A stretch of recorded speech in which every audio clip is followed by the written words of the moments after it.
लखनऊ के एक पुराने इलाके में एक शानदार लेकिन अब जर्जर हवेली थी, राजवाड़ा विला। इस हवेली में रहते थे न्यायमूर्ति शशिकांत त्रिपाठी, जो अब रिटायर हो चुके थे। कभी इन्होंने सैकड़ों मामलों में न्याय किया था, लेकिन एक फैसला ऐसा था जो उनके जीवन का सबसे भयानक मोड़ बन गया। 3 साल पहले उन्होंने रघुवीर ठाकुर नामक एक व्यक्ति को जो फांसी की सजा सुनाई थी। मामला था एक महिला और उसके 2 बच्चों की बेरहमी से हत्या का। सबूत थे, गवाह थे और रघुवीर ने भी कोई सफाई नहीं दी थी। अदालत ने उसे दोषी माना और फांसी दे दी गई। रिटायरमेंट के बाद शशिकांत अपने परिवार के साथ अकेले इस हवेली में रहने लगे। बेटा विदेश में, पत्नी का देहांत हो चुका था। उनकी दिनचर्या सीमित थी, सुबह शाम मंदिर और रात को पुराने केस पढ़ते हुए नींद। लेकिन पिछले कुछ हफ्तों से उनकी रात भी बदलने लगी। हर रात ठीक 3 बजे उन्हें किसी के पैरों की चाप सुनाई देती थी, भारी जंजीरों से बंधे कदमों की आवाज़। हवेली का वातावरण अजीब सा ठंडा हो जाता था। एक रात वे नींद में अचानक उठे तो देखा कि उनके कमरे के दरवाजे पर कोई खड़ा है, धुंधला पर स्पष्ट रूप से इंसानी आकृति।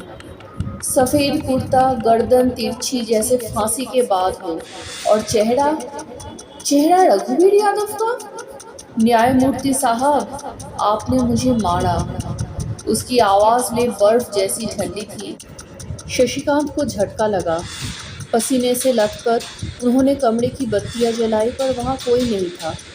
उन्होंने इसे एक बुरा सपना समझा, लेकिन ये सपना हर रात दोहराने लगा।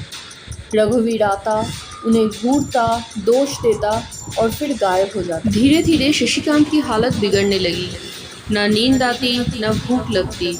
उन्होंने एक पुराना दोस्त डॉक्टर स्वामी, जो पैरासाइकोलॉजिस्ट था, को बुलाया। डॉक्टर ने पूरी हवेली की जांच की और कहा, इस घर में कोई अधूरी आत्मा है जो कुछ अधूरा छोड़कर गई है और वो तुमसे कुछ कहना चाहती है।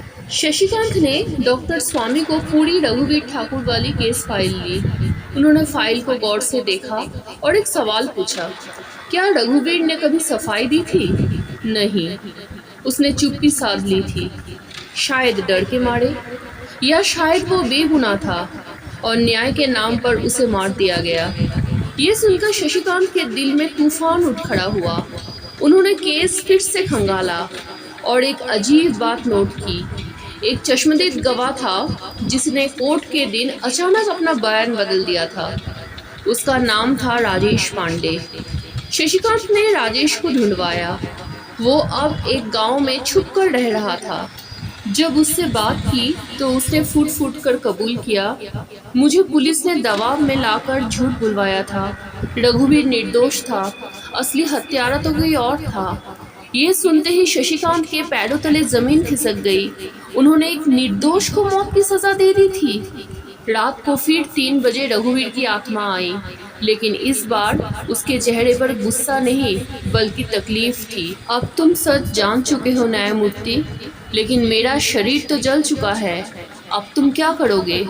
शशिकांत ने ठान लिया, अब वो चैन से नहीं बैठेगा। उन्होंने मीडिया में बयान दिया, केस की पुनः जांच की मांग की और सार्वजनिक रूप से अपनी गलती मानी। अगली रात हवेली में कोई आवाज़ नहीं हुई। पहली बार उन्हें गहरी नींद आई। पर यह कहानी यहीं ख़त्म नहीं होती। 2 दिन बाद एक पुराने तहखाने में मरम्मत के दौरान हवेली के एक गुप्त कमरा मिला, जहां से 3 कंकाल बरामद हुए, एक महिला और 2 बच्चे। रघुवीर का तो कोई रिश्ता ही नहीं था इनसे। असल में असली हत्यारा शशिकांत का ही रिश्तेदार था, उनका साला विनय, जो कुछ समय उनके साथ इसी हवेली में रह चुका था। पैसों की लालच में उसने रघुवीर को फंसाकर हत्यारा बना दिया था। विनय भाग चुका था।